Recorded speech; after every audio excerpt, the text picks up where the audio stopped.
Jesus Christ. He changed the course of world history. Yet the most famous man ever to live left no physical trace. Or did he? More than 1,000 years pass, and a cloth appears in Europe.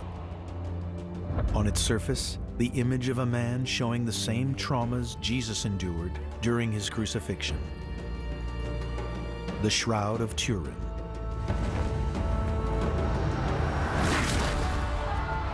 Is this the real burial shroud of Jesus, or a fake? It could be likened to a detective story, a scientific detective story. The possibility that a piece of archaeology could prove to us that Jesus Christ was crucified, buried, and raised from the dead. This is the most significant moment in human history.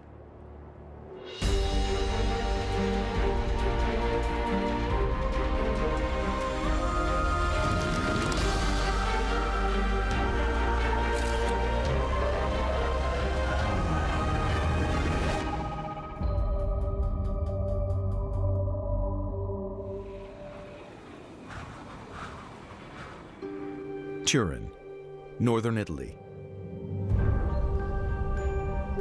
In a specially built chapel in the city's cathedral lies the most famous religious relic in the world, the Shroud of Turin.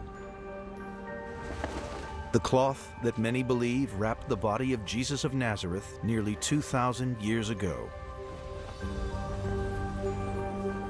Protected by bulletproof glass, the 14-foot rectangular cloth is so precious and so valuable, it's rarely seen by the public.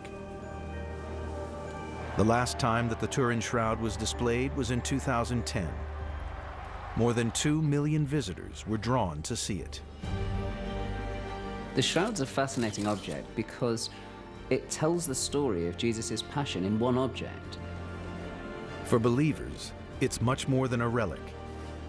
It's evidence of Jesus rising from the dead. Some people think the Turin Shroud was produced by radiation at the resurrection, in which case that would be material evidence of the resurrection of Jesus. There could be nothing more important than that. For millions, the shroud is not only proof of the death and resurrection of Jesus, but the only record of what he looked like.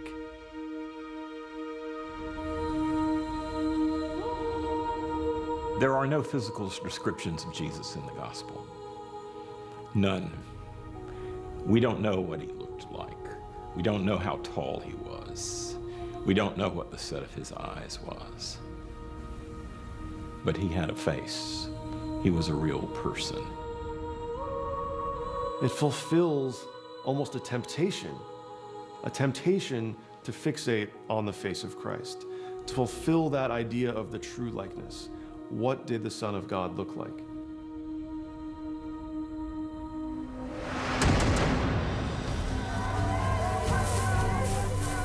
A week before his death, Jesus arrives in Jerusalem along with thousands of pilgrims for the festival of Passover. Within days, he's been betrayed by Judas. Jesus of Nazareth! Arrested in the Garden of Gethsemane after he provokes the authorities, he's handed over to the Romans for trial and crucifixion.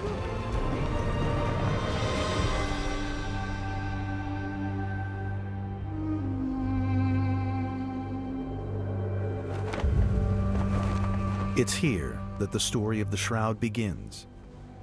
All 4 Gospels talk about the burial cloth in which the crucified body of Jesus is laid to rest. The Bible tells that the cloth was given by Joseph of Arimathea, a wealthy member of the Jewish council, the Sanhedrin.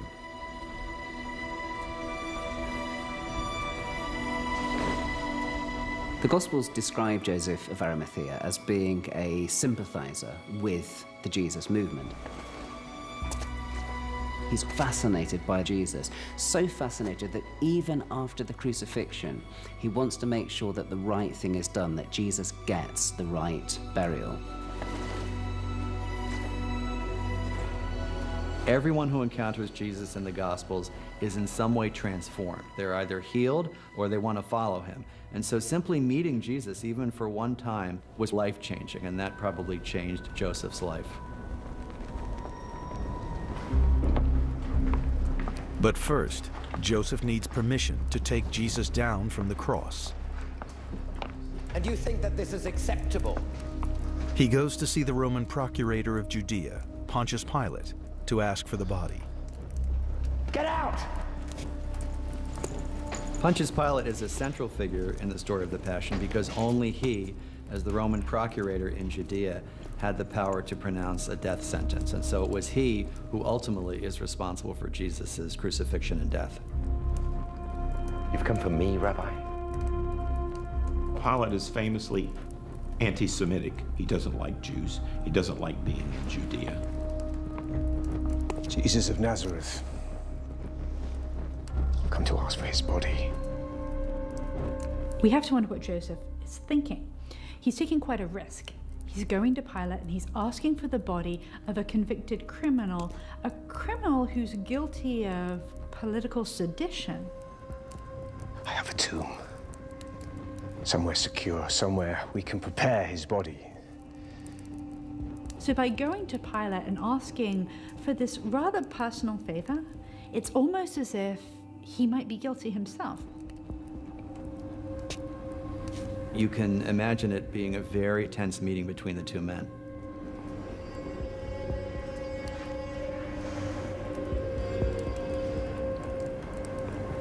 Yes. Pontius Pilate gives Joseph of Arimathea the body, but he probably thought he was just letting some Jewish custom play out. So far as he was concerned, that was going to be the end of it. In allowing Joseph to take the body, Pilate had unwittingly started a journey that would turn Jesus' burial shroud into one of the most venerated and mysterious relics of all time.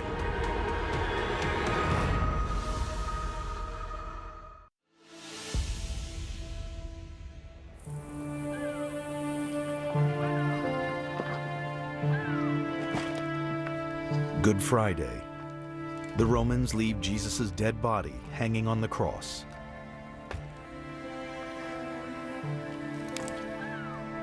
Wrapping any victim of a crucifixion in a burial shroud was very unusual. After you breathed your last breath, you were just garbage. You were left there to rot and to be eaten. But the Gospel of Mark tells that Jesus' body is wrapped in a fine linen cloth brought by Joseph of Arimathea. The Bible also reveals that Joseph had help in burying Jesus. Another member of the Jewish council, Nicodemus. Nicodemus, much like Joseph of Arimathea, was also a member of the Sanhedrin, a prominent man in Jewish society. It's clear that not all the Jews in Jerusalem were behind Jesus' death for the simple reason that Jesus is Jewish, his followers were Jewish, the disciples were Jewish. But not only that, not even all the Jewish authorities were responsible for Jesus' death, because you have people like Joseph of Arimathea and Nicodemus.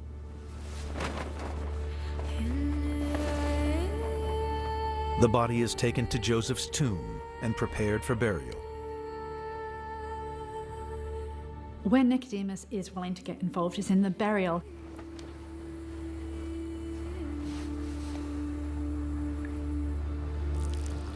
He's supplying really very expensive products to be used in the process of embalming the body. First century Jewish law said that to touch a dead body would make you unclean. And so for Joseph and Nicodemus to actually go through the process of preparing Jesus for burial, there had to have been tremendous love and devotion just to care for him.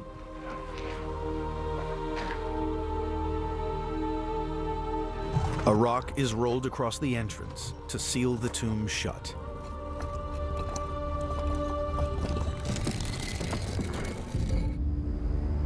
3 days after the crucifixion, John and Simon Peter, two of Jesus' disciples, visit the tomb.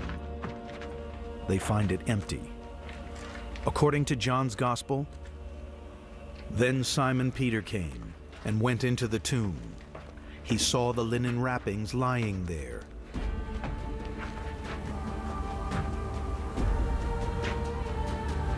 But the Bible doesn't mention what happens to the linen cloths next.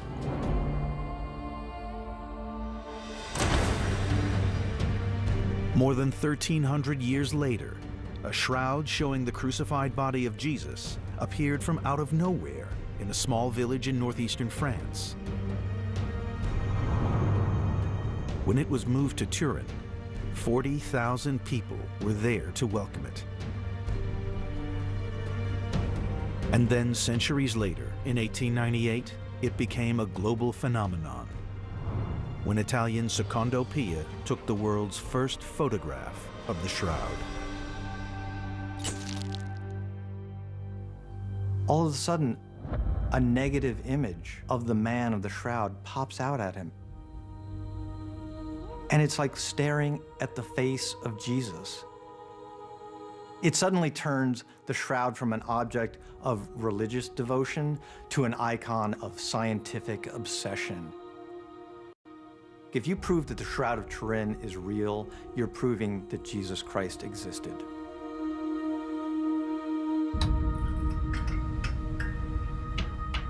In 1978, former U.S. Air Force physicist John Jackson from the Shroud of Turin Research Project was given unprecedented access to study the relic.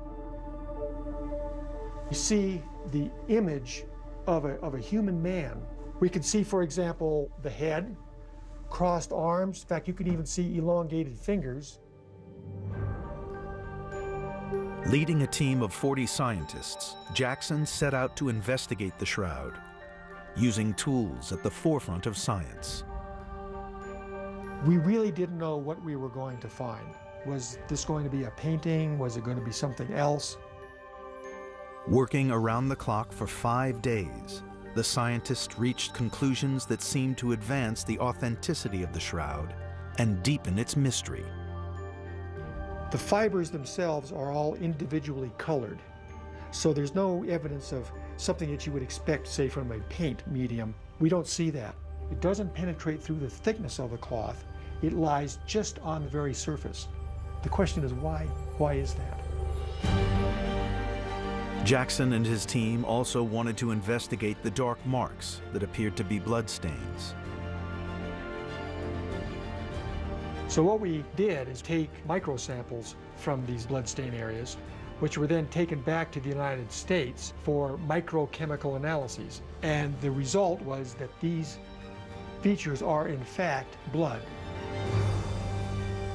With no explanation for how the image was made and the apparent presence of blood on the cloth, Jackson looked to the Gospels to see whether there was a connection between the last day of Jesus' life and the shroud. According to the Gospel of John, then Pilate took Jesus and had him flogged. What I think stands out the most are the many marks that are all over the cloth.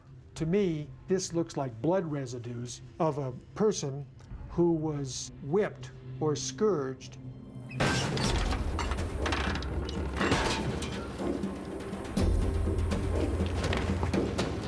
Everything about the Passion narrative speaks about the pain, the humiliation of Jesus' death. It begins with the most appalling flogging that will have brought Jesus to within an inch of his life.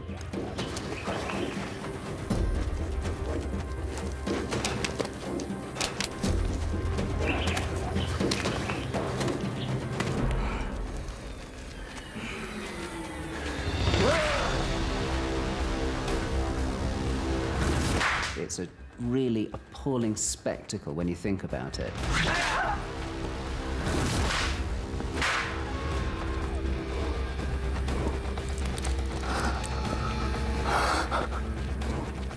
He spat upon laughed at. Anything to just crush his spirit as much as possible.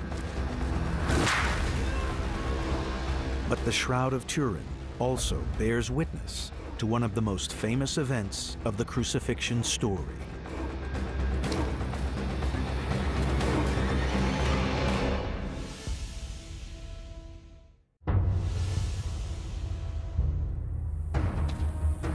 John's Gospel describes what happens next to Jesus. And the soldiers wove a crown of thorns and put it on his head.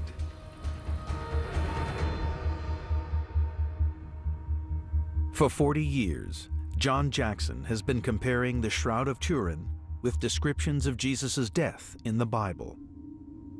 When we come to the frontal image, we see what looked like bloodstains that are coming from essentially puncture-type sources.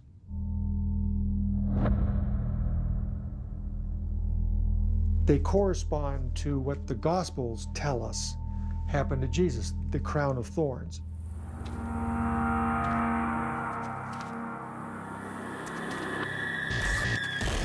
The purpose of the crown of thorns was to crush all Jewish aspirations that they would ever have self-rule.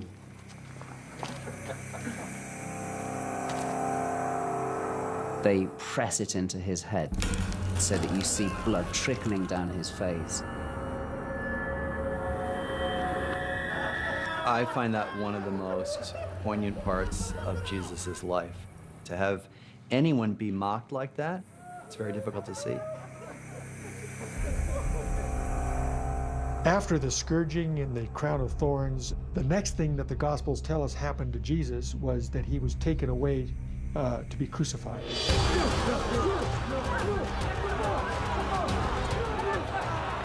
The cross Jesus carries through the streets of Jerusalem weighs more than 300 pounds.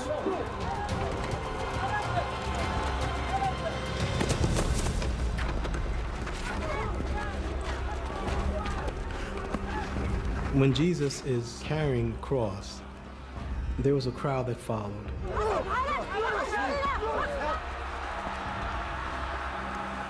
Some of the crowd would have been sympathetic, and others were jeering. It would have been a really horrible scene.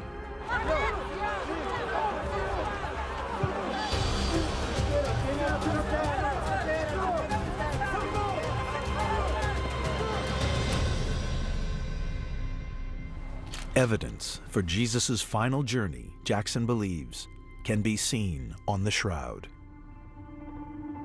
Where the shoulder boundary would be, we find blood stains. They seem to be more smudged, more smeared, as opposed to what we see down further on the back. Maybe what we're looking at is the action of that crossbeam on the shoulders that are smearing the blood stains from the pre-existing scourging that Jesus received.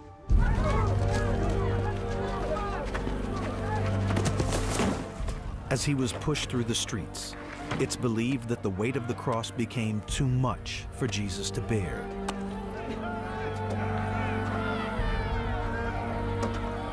At some point, the soldiers solicit Simon of Cyrene to carry the cross for him. This isn't out of the goodness of their hearts. We have to assume that Jesus is flagging. He's unable to carry the cross at this stage. He's that weakened.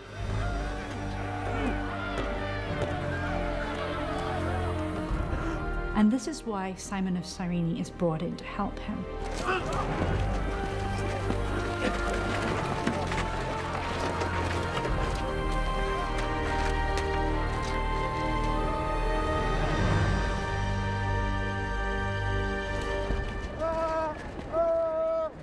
Two criminals are crucified alongside Jesus.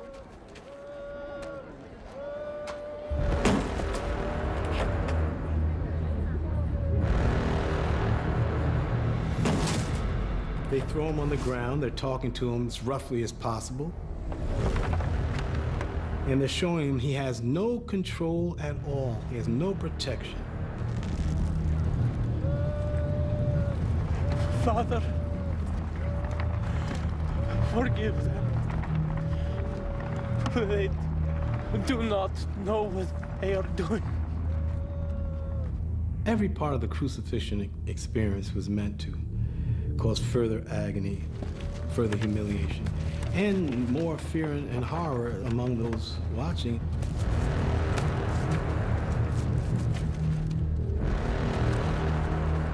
At the crucifixion, we know that there was Mary, Jesus' mother, and Mary Magdalene watching that horrendous scene unfold. If you were one of Jesus' sympathizers, if you were family or a friend of Jesus, then it must have been incredibly difficult to witness this event.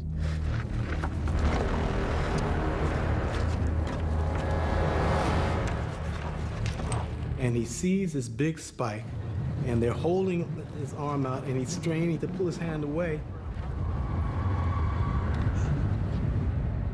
And they strike.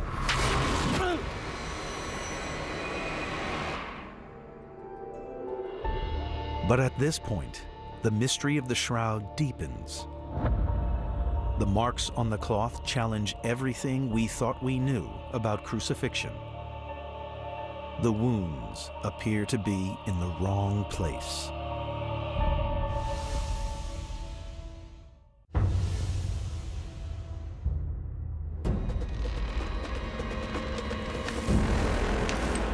Each stage of the crucifixion process is designed to bring fresh pain and fresh humiliation.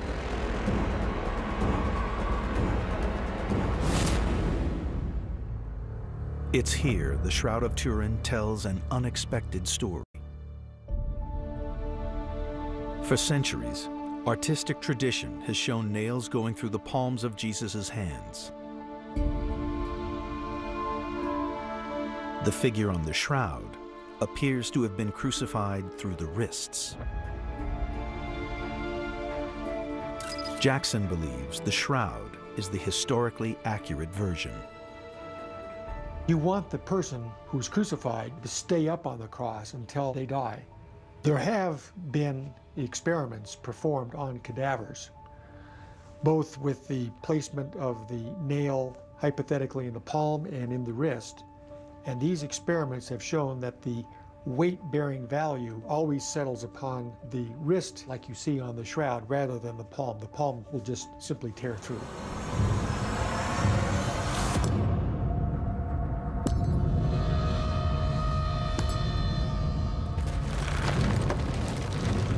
Then he's raised up, and imagine the agony being raised up after your feet and your hands are nailed in. Every little movement is agony.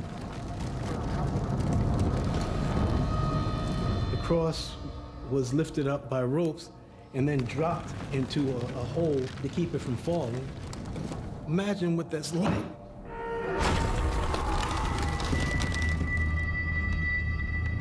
One of the difficulties with imagining crucifixion is that we've had 2,000 years of Christian tradition, which sanitizes the cross. We put Jesus in nice church buildings and we have crosses made of gold, and it prevents us from really thinking through what crucifixion actually involved. But when we actually pause and actually look at the historical nature of the crucifixion and remember what the Romans were trying to do by humiliating and torturing people, then for a moment we really see it as something quite different, something appallingly painful and utterly humiliating.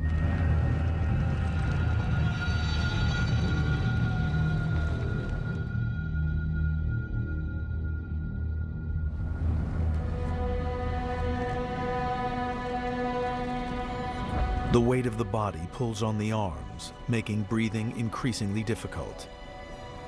Most victims of crucifixion finally die of asphyxiation. It's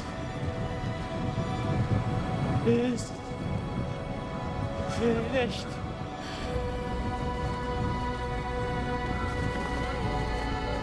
Imagine your mother or your father or your best friend nailed to wood, hung out in the open sun, and die. A terrible death of asphyxiation. It's hard to find words to explain what it would have been like to see that.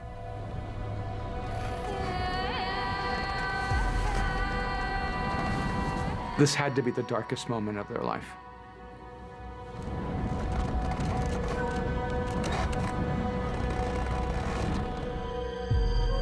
The The final mark on the shroud would have been made after Jesus died.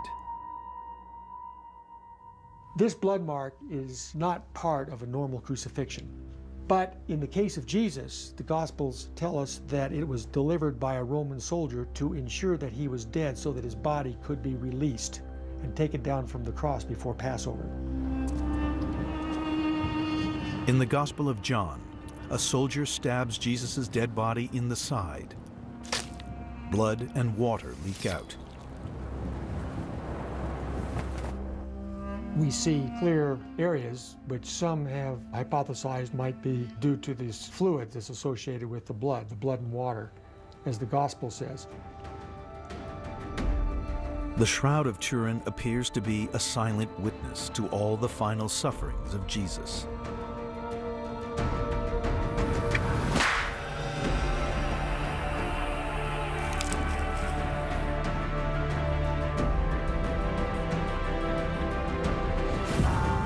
And then, according to the Gospels, after he was laid to rest, Jesus is resurrected.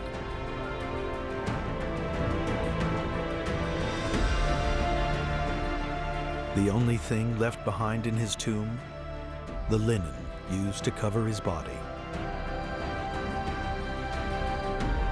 The crucifixion is among the most powerful parts of the gospel simply because it's the death of Jesus, the Son of God, but it's also his entree into new life.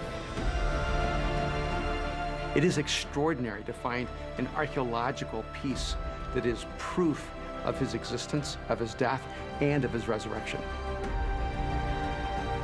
Based on the research that I've been involved in, I think that we are looking at the historic burial cloth of Jesus 2,000 years ago.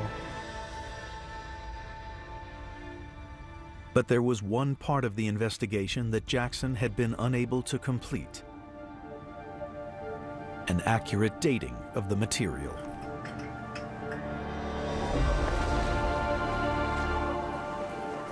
Then, in 1988, the Catholic Church took the unprecedented step of giving permission for pieces of the cloth to be removed for carbon testing. Samples were cut from the edge of the shroud and sent for testing in 3 independent laboratories in London, Zurich, and Arizona.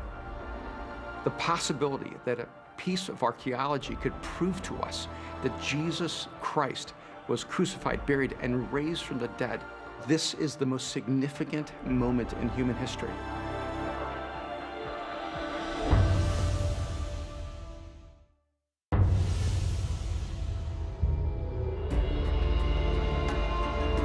Turin, 1988. 3 small pieces of the shroud have been cut off and sent to laboratories around the world for carbon date testing. This is really the moment of truth for the Shroud of Turin. Is it fake or is it real? For hundreds of years, the Shroud of Turin has been a powerful symbol of faith for Catholics and other believers around the world. Today, the Archbishop of Turin confirmed the results of recent tests that the piece of linen bearing an image of Christ does not date from the time of Christ. The shroud dates to the 13th century. It's a medieval forgery. There's no way this could have been the burial shroud of Jesus Christ. This is huge. I mean, people to this day look at this and say, this is Jesus, this is our Lord, this is what he went through. To say, no, sorry, it's a very clever forgery, that's painful. In medieval Europe, there was a lucrative trade in creating religious relics. People were willing to pay to get close to Jesus, and forgers were prepared to take advantage.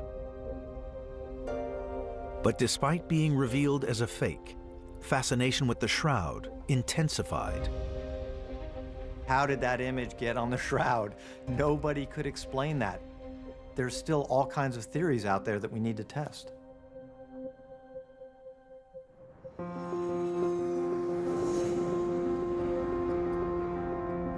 But South African art historian Professor Nicholas Allen thinks he knows the answer. He believes it's the world's earliest surviving photograph. I looked at the shroud and I said, how were you made?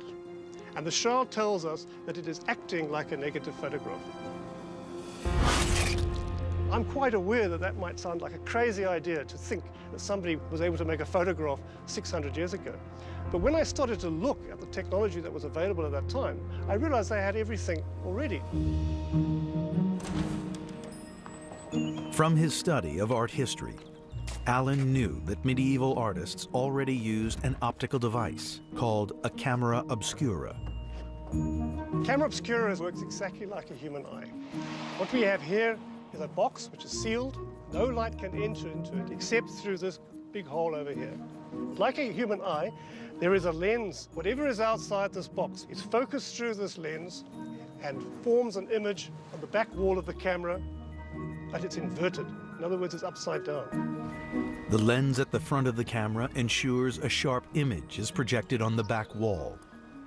We know for a fact this is very ancient technology, so there's no doubt that this technology was available in the late 13th and early 14th century, exactly when it would have been needed to make something like the Shroud of Turin. Alan positions a model in front of his camera obscura and faces it to the sun. So the whole setup has to be calculated very, very carefully before you can start the exposure. A medieval artist would need to ensure that any image projected on a sheet could be permanently fixed. The sheet would be soaked with photographic chemicals. Today, this means using silver salts. Now, both silver nitrate and silver sulfate have been around in Europe from at least the 13th century, and it's very easy to make.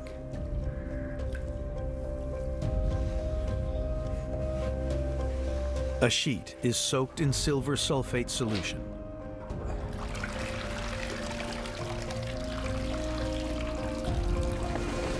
Dried, and then mounted in the camera. After 8 hours exposure, you will notice a discoloration on the linen, and that discoloration would be a negative image of what was outside the camera. The silver sulfate would have been washed out of the cloth to complete the process using a chemical in plentiful supply. To remove silver sulfate from a piece of linen, one can use urine, since urine contains levels of ammonia. Whoever made the Shroud of Turin didn't do this on their first attempt. This probably took a lot of organizing, a lot of planning, and a lot of trial and error before they got it right.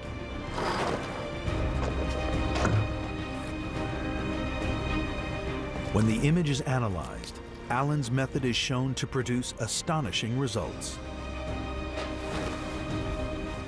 The resultant image has all the characteristics of the image that is found on the Shroud of Turin.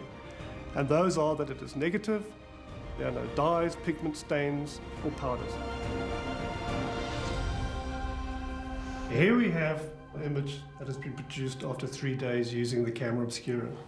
To turn this into the Shroud of Turin image, we would have to add blood to it. You would simply take a paintbrush and you would artistically paint your stigmata onto the image. In my opinion, this is the oldest example we have of a phenomenon that we now call photography, and it dates back to medieval times.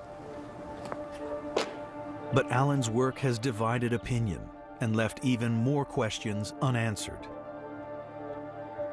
If it is a medieval photograph, then where are all the other medieval photographs? That's the other problem of the Shroud. It's unique. There is nothing else like it. And there are some who, despite the carbon dating, continue to believe in its authenticity. Some people refuse to believe the result. They question the samples that were taken. They weren't taken from the very center of the Shroud. They were taken from the edge of the Shroud. And recent work on another mysterious relic has introduced new doubts into our understanding of the Turin Shroud.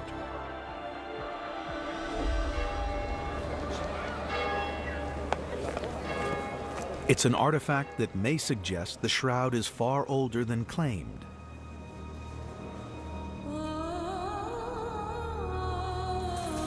In a small annex of a cathedral in northern Spain is the cloth believed to have covered Jesus' face after he died on the cross. The Sudarium of Oviedo. What we are looking at in front of us are bloodstains of Jesus of Nazareth. This is his actual blood in front of us.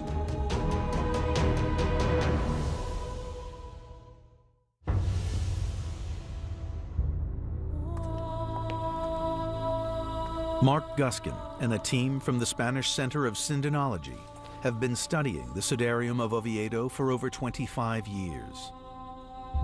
Legend says that this was another separate cloth also mentioned in the Bible. And he saw the linen wrappings lying there, and the cloth that had been on Jesus' head.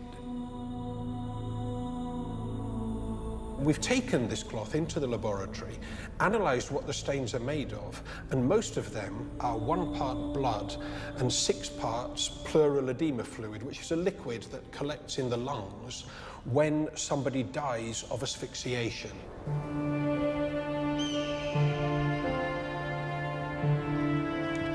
Scholars believe that most victims of crucifixion would have died of suffocation, and the fluids associated with this would be left in the lungs. Guskin's studies appear to shine new light into a part of the Jesus story that was previously unknown, using a near-perfect replica of the cloth. Now, what these experiments showed us is that, first of all, the cloth was placed on a dead body, because all the blood stains coming out are absolutely incompatible with any kind of breathing movement.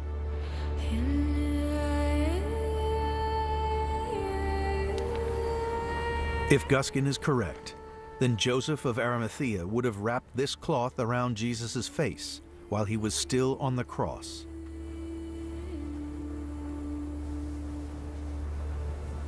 The face cloth was used in Jewish burial customs because the face is really the seat of the soul. When that person dies, the face is the first thing that is covered. It must be treated with the greatest respect. The reason Joseph became proactive in making sure Jesus had a proper, honorable burial, I think this was Joseph's own way of saying, I did not do what I should have done. I should have spoken on your behalf. Guskin believes that marks on the Sudarium where the forehead would have been help explain how Joseph removed the body from the cross. The only way that we could reproduce these was if the body was lying face down on the ground, so that all of this liquid and blood trickling out of the nose would move down onto the forehead. But then the body was carried face down for between 5 to 10 minutes while somebody was holding the cloth to the face. In the tomb, the Sudarium would have been removed, and Jesus then wrapped in the shroud. So this teaches us what happened between the death of Christ and when the body was laid in the tomb. But Guskin believes that there's an even more important reason to study the Sudarium. For him, the stains on the cloth are like a fingerprint, unique to one person.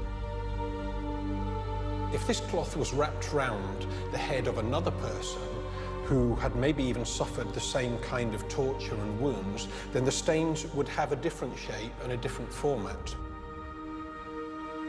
For Guskin, this was to prove critical, because when the team compared these bloodstains on the Sudarium with those on the shroud, they made an extraordinary discovery.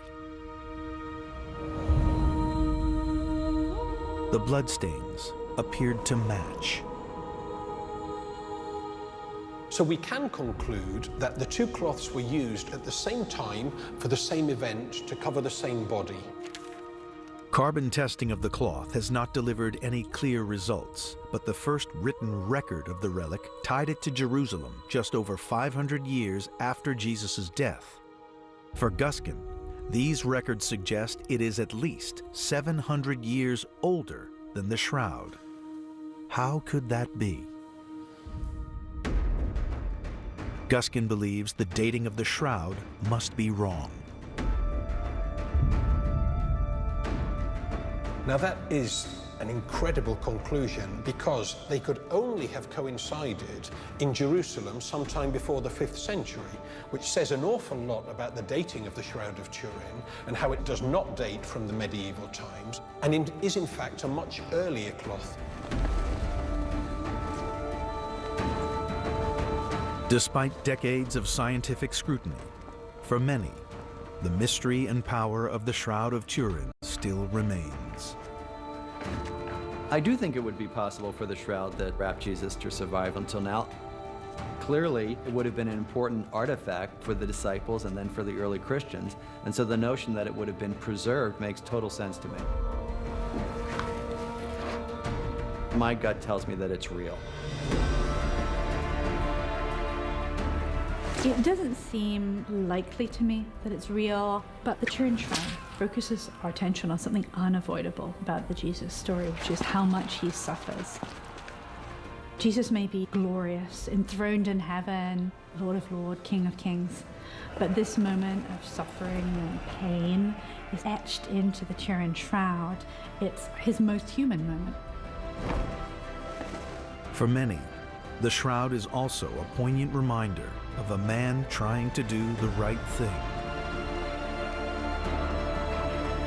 I think a part of Joseph's story is our story. Even though he didn't understand the outcome, even though he didn't understand how this story was going to play out, what he knew was being on the side of Jesus, was being a part of God's story in human history.